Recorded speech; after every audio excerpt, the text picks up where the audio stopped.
Bueno, buenos días para todos y para todas.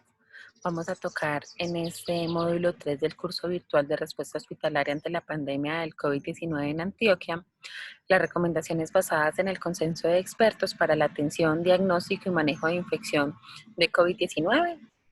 Mi nombre es Natalia Vargas, soy médica docente del Departamento de Medicina Preventiva de la Facultad de Medicina de la Universidad de Antioquia y les quiero contar que en este apartado vamos a revisar las recomendaciones que tiene el consenso de la Asociación Colombiana de Infectología y los lineamientos que ha sacado el Ministerio de Salud y Protección Social para afrontar la epidemia del coronavirus. Sé que han estado muy juiciosos y muy juiciosas estudiando y actualizándose. La invitación es que hoy vamos a hacer un recuento de las recomendaciones más importantes, pero que deben estarse actualizando constantemente porque al estar enfrentando una epidemia nueva para todos, la evidencia va cambiando día a día y es importante estar actualizando la norma y las recomendaciones que nos vienen dando los expertos. En este módulo vamos a tocar de forma muy rápida las medidas generales en las instituciones de salud que tienen que tener presentes, sobre esos trámites administrativos, cómo los podemos manejar en las diferentes instituciones, unas consideraciones generales sobre la toma de muestras, sobre los servicios de urgencias, sobre los cuidados que hay que tener en la realización de procedimientos, ¿qué recomendaciones deberíamos tener para evitar la propagación del virus en nuestros servicios de hospitalización, en nuestros servicios de cirugía o sala de partos, y en consulta externa y en servicios selectivos? En términos generales, para las instituciones de salud, entonces, la SIN sugiere que haya un uso exclusivo de uniforme en todas las áreas hospitalarias que tengan pacientes con infección COVID-19 y que se realice el cambio dentro del hospital. ¿Qué quiere decir eso? Recuérdele a su personal de salud que debe llegar con una ropa de cambio a la institución, ponerse allí su uniforme y antes de volver a su casa, una vez terminado el turno, deben cambiarse nuevamente para salir sin el uniforme con el que estuvieron en la institución durante todo el día y evitar la propagación. Se recomienda que se realicen, siempre se verifiquen que se están llevando todos los protocolos de limpieza y desinfección en las superficies. Esto se deben hacer en diferentes momentos del día y ustedes, además de dar la normatividad, deben verificar que se estén cumpliendo adecuadamente. También recomendamos y se recomienda que hayan controles administrativos y restricción de acceso a los servicios hospitalarios. Estamos en un momento de una epidemia importante. La idea es que en las instituciones de salud transite la menor cantidad de gente posible para evitar el riesgo de contagio y propagación de la enfermedad. Se recomienda además todas las precauciones estándar de contacto, es decir, estos pacientes van a estar con aislamiento de contacto, lo que incluye la utilización de elementos personales de protección como batas antifluidos, guantes y mascarillas quirúrgicas y visores. Es importante tener presente y ojalá en la medida de lo posible y reconociendo los limitantes que tienen algunos de ustedes en algunos municipios, que el personal que va a estar en la área de atención de pacientes sea exclusivo para pacientes. Es decir, si tengo un área con pacientes con diagnóstico de COVID o sospecha de COVID, que no sea un personal que estén rotando entre servicios para evitar la propagación por todo el centro asistencial. Frente a los trámites administrativos, las recomendaciones se centran en que los pacientes puedan desarrollar estos trámites de forma virtual, que hayan mecanismos internos dentro de las IPS y las CPS para las autorizaciones y evitar la presencialidad por parte de los pacientes y así poder ayudar a la gente también que se quede en casa y que se evite la propagación del virus. Se sugiere que las entidades que prestan los planes de beneficio desarrollen su propio plan para la dispensación de medicamentos e insumos y evitar así que los pacientes tengan que ir a la institución a despachar su fórmula de medicamentos o a la toma de muestras. En la medida de lo posible, si pueden tomar muestras domiciliarias de laboratorio, es la recomendación que se da en estos momentos. Frente a la toma de muestras para enfermedad por el coronavirus, es importante tener presente que los profesionales de salud que recolectan la muestra deben estar bien entrenados en el procedimiento y que deben utilizar todos los elementos personales de protección, es decir, bata limpia, no tiene que ser estéril, pero que sí sea de manga larga, un respirador N95 y protección ocular, sea gafas o careta y guantes. El procedimiento se debe realizar en una habitación separada y aislada. Una habitación que sea posible dejarla sola con precaución para no entrar después de realizar el procedimiento de 30 minutos a 3 horas, dependiendo de las características de ventilación con las que ustedes cuenten en su institución. Igual, si necesitan ampliar algún tipo de información de la que estamos dando acá, además del foro, en la bibliografía recomendada quedó el consenso completo de la CIM para que puedan ampliar información si quieren saber si cumplen con las características en su infraestructura para que sean 33 horas. Durante la recolección de la muestra nasofaringea, los trabajadores de salud deben solicitar al paciente que siempre use el tapabocas. Es importante que ustedes, como la cabeza de los servicios de salud, le estén recordando a su personal de trabajo cuáles son las recomendaciones de bioseguridad que se deben prestar. En los servicios de urgencia se recomienda que todo el personal tenga el uso de la mascarilla quirúrgica durante toda la prestación del servicio. Esto incluye al vigilante, a todo su personal de aseo, de oficios generales, a la parte administrativa y a la parte asistencial. Idealmente, en su servicio de urgencias, usted debe asegurar un triaje temprano para que haga un reconocimiento oportuno de los pacientes que son sintomáticos respiratorios y estos esperen en un lugar diferente a donde están esperando los demás pacientes que requieren atención de urgencias por otro tipo de patologías descompensadas. Se recomienda que el lugar donde esté el paciente es un lugar separado a los otros pacientes.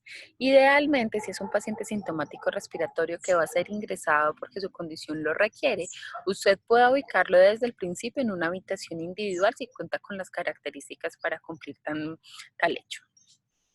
En la realización de procedimientos, si se van a realizar procedimientos productores de aerosoles, se recomienda usar N95. Hay un listado general de cuáles son los procedimientos que producen aerosoles. La intubación orotraqueal y la reanimación está dentro de ellos, la atención del parto está dentro de ellos, la realización de nebulizaciones, que no es una práctica para COVID-19, pero que se puede presentar en algunas instituciones, también se consideran productores de aerosoles. Entonces, entre los elementos de protección personal para su personal debe estar la mascarilla N95.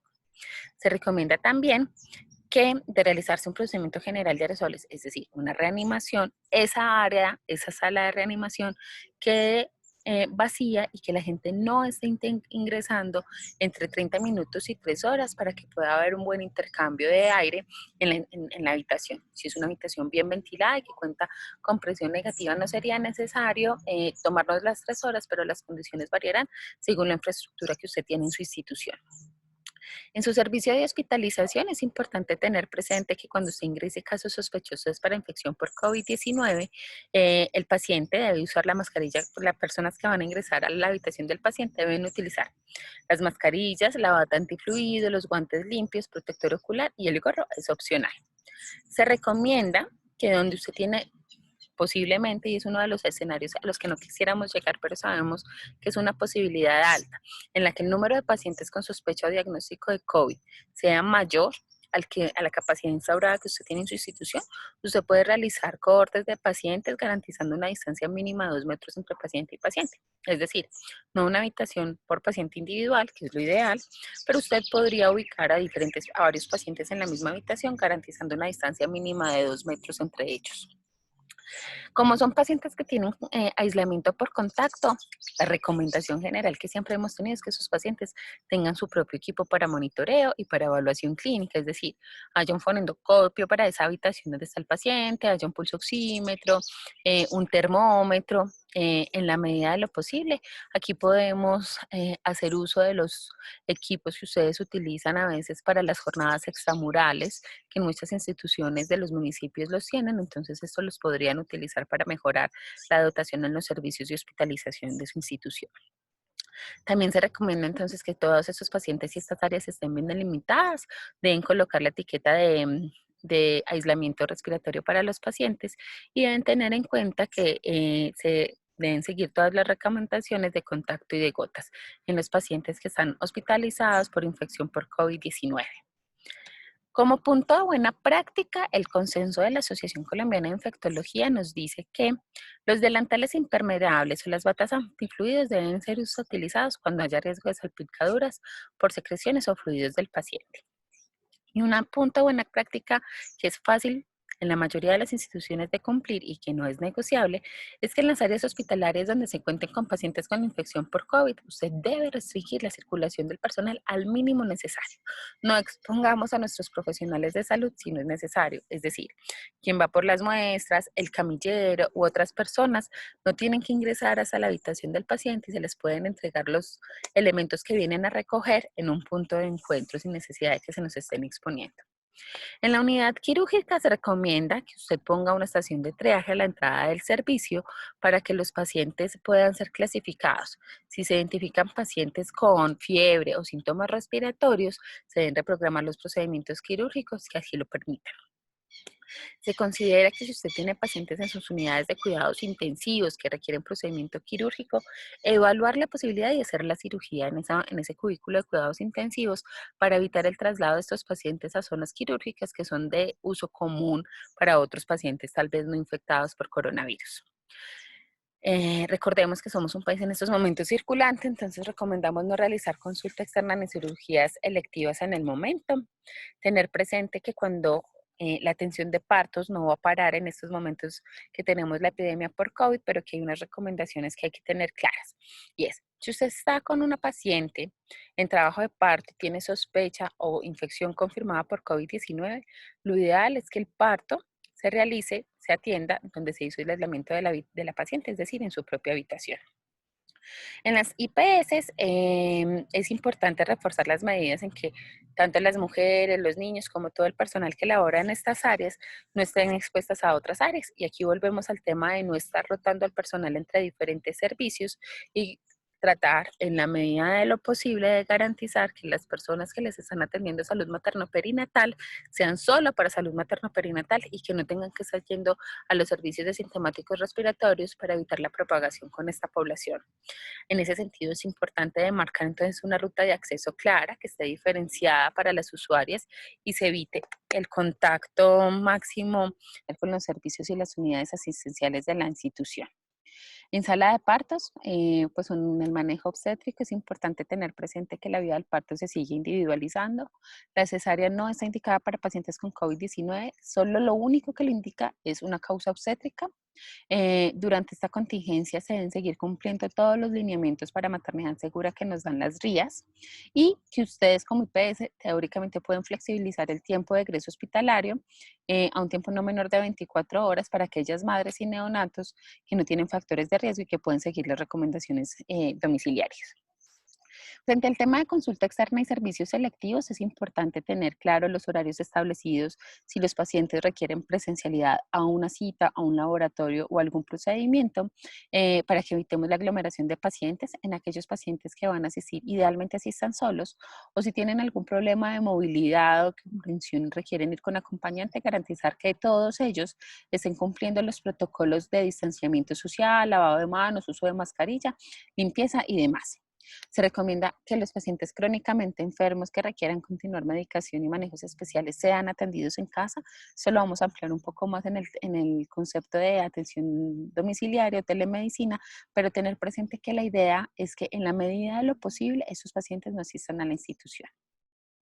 Frente a la salud materno-perinatal, entonces es importante tener presente que si usted tiene una materna con diagnóstico confirmado sospechoso de COVID-19, se podría teóricamente aplazar su control prenatal y garantizar el aislamiento de esta materna 14 días, que es el término que estamos haciendo el aislamiento domiciliario, a no ser que el criterio médico indique que la paciente corre un riesgo grave si no se hace oportunamente su control prenatal y que tiene que verse. Entonces aquí hay que sobreponer en la balanza el riesgo-beneficio de la infección y la propagación frente a la condición de la mujer y del feto. En todo caso, es importante garantizar que haya una consulta de atención postparto. Esta se recomienda que sea domiciliaria para que la materna no tenga que ir con su bebé recién nacido a la institución de salud y no aumente el riesgo de contagio para ella y su bebé. Y debe hacerse entre el tercer y quinto día, según como ya lo teníamos establecido previamente por la resolución 3280 del 2018. Para las pacientes que son bajo riesgo obstétrico, me estoy centrando en salud materno-perinatal porque es uno de los servicios que no podemos dejar de prestar en estos momentos. Se recomienda que los controles se hagan de forma extramural, domiciliaria o por telemedicina, de acuerdo al riesgo detectado. Si son pacientes que son de alto riesgo obstétrico y no se puede hacer esta atención extramural o domiciliaria, usted debe evaluar, usted y su equipo de trabajo de salud perinatal, el riesgo de beneficio de que la paciente no tenga una atención oportuna por el riesgo de complicaciones graves para ellos. La idea es que en estos momentos la prestación de las gestantes no esté expuesta pues como directamente al virus, entonces que usted establezca las recomendaciones previas de horarios definidos y evitar conglomeraciones. El servicio de vacunación es otro servicio que no estamos parando. Es un servicio sumamente importante que no puede dejarse de prestar. Se recomienda entonces que nuestras gestantes sigan aplicando, completando su esquema del tétano, recibiendo la DPTA celular a la semana 26. Se recomienda que la población adulta pueda tener acceso a las vacunas que por su grupo de edad así se corresponde, y lo mismo para la población pediátrica, podamos completar el PAI. Estas son algunas de las recomendaciones que nos da la Asociación Colombiana de Infectología y los lineamientos del Ministerio. Los hemos mencionado de forma rápida. Estamos convencidos que ustedes han hecho ya un estudio y un diagnóstico acerca de las capacidades institucionales y de cómo manejarlas. La intención es que hagan una lista, revisen qué tienen, qué pueden optimizar, qué pueden mejorar y que les revisemos.